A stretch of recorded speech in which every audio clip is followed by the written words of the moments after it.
Restormel Castle sits just above the little town of Lostwithiel, right in the heart of Cornwall, and it's one of those places that manages to feel both tucked away and dramatic at the same time. You don't stumble across it by accident, you go looking for it, and when you do, you find one of the best preserved examples of a circular Norman keep in the whole of the country. From the outside it looks like a ring of stone rising from the hillside, but step inside and you're standing in a space that was once full of life, politics and the clatter of medieval banquets.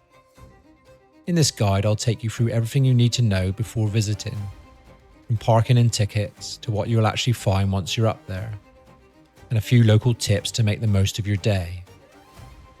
Restormel isn't just about the ruins, it's about where it sits in Cornwall and how you can build it into a proper trip. The castle dates back to the 13th century, built by the Normans as part of their stronghold across Cornwall. Later it became a luxurious residence for the Earls of Cornwall, and by the time of the English Civil War it was being fought over and battered by cannon fire. What's left today is a near-perfect circle of walls with staircases, towers and archways you can still climb and explore. The views from the top stretch across the valley and down to the River Fowey, and that's half the joy of the visit. You get a sense of how this place commanded the whole area. Restormel Castle is run by English Heritage, so if you're already a member you can get in for free. For everyone else, I think tickets are around £10 for adults, with family tickets being available and a good value compared to other days out. These were correct at time of filming. Check the official website for the latest details. Opening hours run from spring through late autumn, usually 10 AM till the late afternoon, around 5 PM. It does close over the winter months. It's worth checking in advance because the gates will be locked outside of those times, and you don't want to arrive after a long drive only to find it shut. Access is straightforward enough. You can drive up from Lostwithiel and there's a small free car park right by the entrance. From there it's just a short walk up to the castle gate.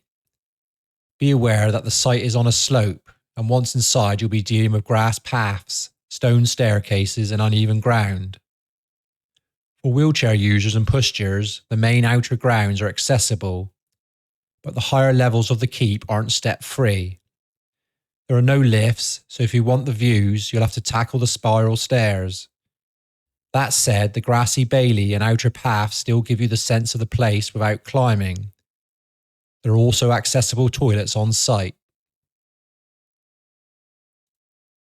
In terms of facilities, Restormel was a bit more stripped back than some of the bigger castles. You've got toilets, picnic benches and space to sit with your own food. But there isn't a café or restaurant inside the site. English Heritage often sets up a little kiosk with snacks and drinks during busier times, but it's not guaranteed.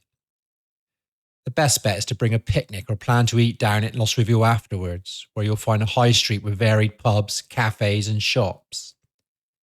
Families often bring rugs and sit on the grass inside the keep, which feels atmospheric with the walls circling around you. It's also a good dog-friendly spot. Dogs on leads are welcome, so you'll often see locals bring them up for a wander. So how long should you spend here? Realistically, you'll need about an hour to explore the ruins and climb the walls, maybe longer if you're into photography or you've brought food to enjoy on the lawns. Because the castle is close to the town, it's easy to combine with something else. A river walk, antique browsing in Lostwithiel, or heading further down the Fowey Valley. It's not a full day attraction on its own unless you've got younger kids happy to run around the grounds for hours. But it's a solid stop as part of a bigger Cornwall trip. The best time to visit is on a clear day because the views from the top are what really makes it. Summer obviously brings the crowds, but Restormel never feels overrun like the big beach spots. In spring, you'll often find the grounds filled with wildflowers, and autumn can be spectacular with the valley trees turning colour. Early mornings or late afternoons are quieter if you want photos without the people in the shot. Because it's a ruin, you don't need to worry about being indoors. Just dress for the weather because there's no shelter once you're inside. One thing worth looking out for is the events English Heritage runs here. In the summer, they sometimes stage outdoor theatre productions and family activities, which transform the place into more than just a ruin. It's worth checking their site for listings before you go. Even if you don't hit an event, the castle's circular walls make it one of the most photogenic spots in Cornwall. You get the history and a cracking backdrop all rolled into one. So here's a good tip. Don't just dash in and out. Pack a picnic, take your time and climb right to the top for those views across the valley. Then drop down into Lostwithiel afterwards. It's a small town, but you'll find pubs, parks, cafes and antique shops to make it worth the stop. There's a great walk along the river as well. That way, Restormel becomes part of a proper Cornish day out, not just a quick wander around a ruin. Restormel Castle is one of those places that shows Cornwall isn't only about the coast and beaches. It's inland, it's quiet, and it gives you a real feel for the history that's shaped the county. If you're ticking off Cornish castles, this one deserves a place high on the list.